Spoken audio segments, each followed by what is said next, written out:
عزیز دوستو، زکوٰۃ سے متعلق ضروری مسائل شروع تھے۔ اس سے پچھلے نشست میں ہم نے یہ بات ذکر کی کہ 4 قسم کے اموال پر زکوٰۃ لازم ہوتا ہے۔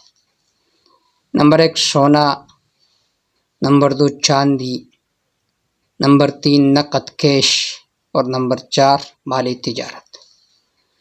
سونے کے حوالے سے مختصر تفصیل ذکر ہو گئی ہے۔ دوسرے نمبر پر ہے چاندی۔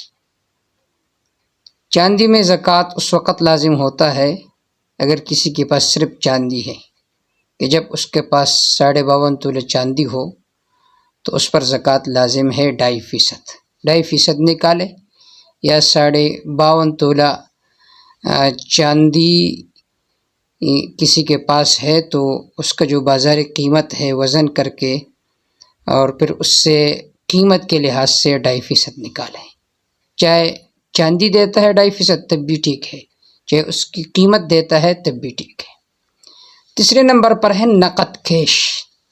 اگر کسی کے پاس نقد کیش ہو تو اس پر بھی زکوٰۃ لازم ہوتا ہے۔ اب دیکھیے، نقد کیش کے حوالے سے بہت سارے حضرات پوچھتے ہیں کہ نقد کیش پر زکوٰۃ کس طرح لازم ہوگا؟ ایک آدمی ہے، تنخواہ دار ہے، اس نے تنخواہ حاصل کی سرکار سے، اب اس نے اس کو کھا لیا تو اس پر زکوٰۃ کیسے لازم ہوگا؟ تو اس کا جواب یہ ہے کہ دیکھیے، جب وہ کسی پرائیویٹ یا سرکاری ادارے میں اس کا جاب لگ گیا اور اس سے پہلی سیلری مل گئی، مثال کے طور پر 2 لاکھ، 1 لاکھ اس نے اپنے ضروریات میں خرچ کی، گھر کے سامان میں، اور 1 لاکھ اس کے پاس بچ گئے، تب ظاہر بات ہے 1 لاکھ پر آدمی صاحب نصاب بنتا ہے۔ مثال کے طور پر جنوری کے پہلے تاریخ پر اس نے تنخواہ لی، تو اب اگلے سال جب جنوری کا پہلے تاریخ آئے گا تو اس پر زکوٰۃ لازم ہوگا۔ اس پہلے تاریخ پر یہ دیکھے گا کہ اس کے پاس جیب میں کتنا روپیہ ہے۔ اگر اس کے پاس 2 لاکھ ہے، 3 لاکھ ہے تو اس حساب سے وہ زکوٰۃ نکالے 2.5%۔ اگر 1 لاکھ ہے تو 1 لاکھ سے 2.5% نکالے۔ اگر اس کے پاس کچھ بھی نہیں ہے تو اس پر زکوٰۃ لازم نہیں ہے۔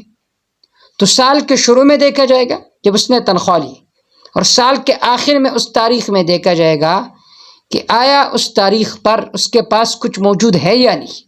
اگر اتنا مال موجود ہے کہ جو 52.5 تولہ چاندی کی قیمت کو پہنچتا ہے تو اس صورت میں اس پر زکوٰۃ لازم ہوگا، اگر نہیں پہنچتا تو زکوٰۃ لازم نہیں ہوگا۔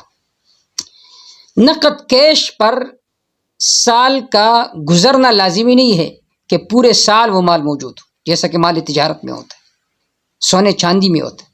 اگر سال کے شروع میں آپ کے پاس، درمیان میں آپ غریب ہو گئے، پھر سال کے آخر میں اس 1 تاریخ پر آپ پھر صاحب نصاب ہو گئے تو آپ پر زکوٰۃ لازم ہوگا۔ اگر ایسا ہوا کہ 1 جنوری کو آپ مالدار ہو گئے اور 1 جنوری سے پہلے آپ غریب ہو گئے، اور 1 جنوری جو ہی آ گیا تو آپ کے پاس کچھ بھی نہیں تھا، اس سے پہلے آپ مالدار تھے، آپ کے پاس 5-6 لاکھ روپے تھے، لیکن اب آپ کے پاس کچھ بھی نہیں ہے تو اس صورت میں آپ پر زکوٰۃ لازم نہیں ہوگا۔ تو یہ مسئلہ سمجھیے کہ سال کے شروع میں دیکھا جائے گا اور سال کے آخر میں دیکھا جائے گا کہ آپ صاحب نصاب ہے یا نہیں۔ اگر صاحب نصاب ہے تو زکوٰۃ لازم ہوگا، اگر صاحب نصاب نہیں ہے تو زکوٰۃ لازم نہیں ہوگا۔ واللہ تعالی اعلم بالصواب۔